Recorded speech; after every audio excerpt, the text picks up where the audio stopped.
Dunia tidak ideal bahkan buat Nabi Muhammad. Nabi meninggal di usia 63 tahun. Tua apa nggak tua? Nggak tua. 63 tahun teman-teman.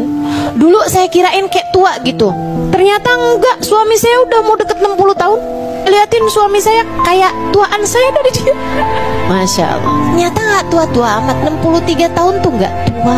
Tapi Nabi meskipun meninggal di usia 63 tahun, sudah menguburkan 6 dari ke-7 putra-putri beliau.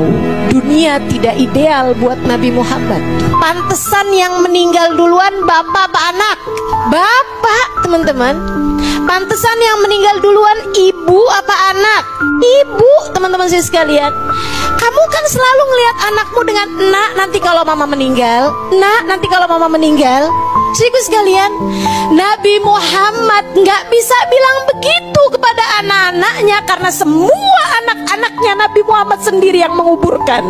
Kecuali Sayyidah Fatimah yang meninggal 6 bulan sesudah wafatnya Nabi besar Muhammad SAW. Nabi itu kalau saya liatin tiap sangat dekat sama orang-orangnya meninggal dunia. Nabi saatnya dekat sama ayahnya meninggal sebelum beliau lahir, bahkan hingga belum sempat kenal. Saat dekat sama ibunya meninggal. Saat dekat sama kakeknya meninggal.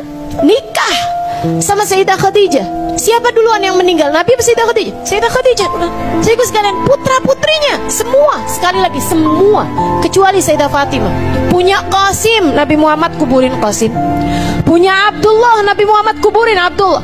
Lahir paling belakangan Ibrahim, anak laki-lakinya sudah Islam, Nabi Muhammad sendiri yang menguburkannya. Punya Zainab, Nabi Muhammad kuburkan Zainab. Punya Ruqayyah, Nabi Muhammad kuburkan Ruqayyah. Punya Ummu Kalthum, Nabi Muhammad kuburkan Ummu Kalthum. Dunia tidak ideal buat Nabi Muhammad. Kamu mau berharap apa dari dunia? Kepengen hidupmu senang terus-terusan? Gak ada ceritanya, teman-teman. Dunia bahkan sekali lagi tidak ideal buat manusia paling tercinta di sisi Allah Subhanahu wa Ta'ala. Bagaimana kamu berharap bisa duniamu ideal? Gak mungkin, gak mungkin, gak mungkin. Diuji pasti diuji. Entah miskin, entah sakit, entah sulit. Kan begitu? Orang yang kita cintai meninggalkan kita, orang kita sayangi meninggal dunia. Hakadat dunia. Emang kayak gitu ceritanya dunia. Saya kalau ngadu sama guru saya tentang suatu hal dari urusan-urusan dunia gitu kan, kayak sekarang belum ada anak nih Hubaba. Hakadat dunia Halimah. Dunia emang kayak gitu Halimah. Mau ngarep apa? Semua diuji, semua dengan masalah masing-masing. Jangan sok merasa kamu paling gede ujiannya. Yang paling gede ujiannya Nabi Muhammad. Jangan juga ngerasa bahwa hidup akan baik-baik aja terus-terusan. Nggak mungkin juga.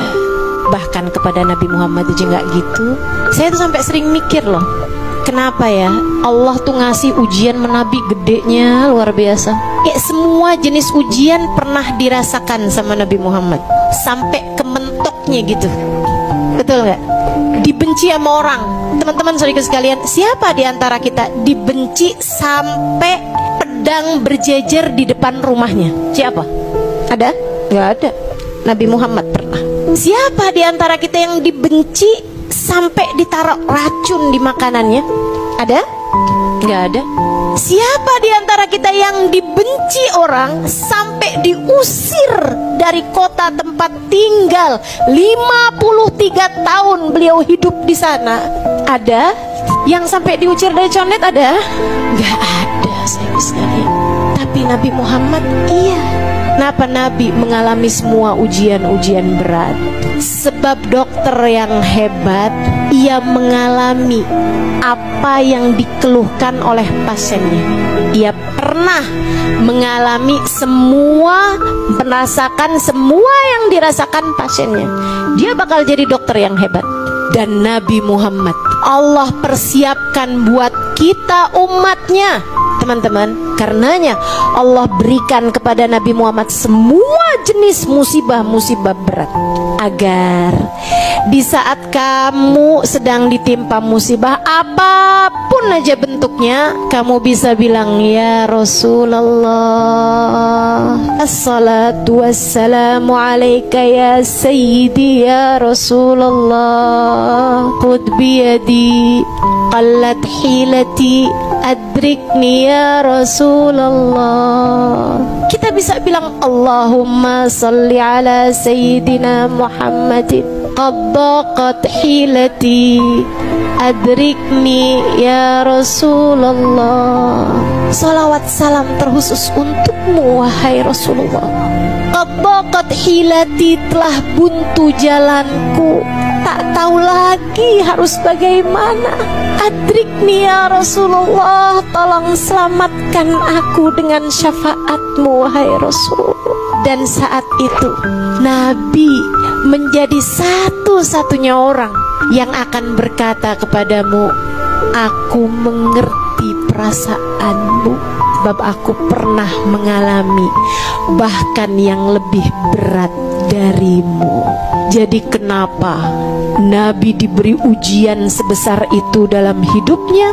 Karena rahmat Allah kepada kita umatnya, agar kita umatnya tak pernah perlu merasa sendirian menghadapi apapun yang terjadi dalam kehidupan.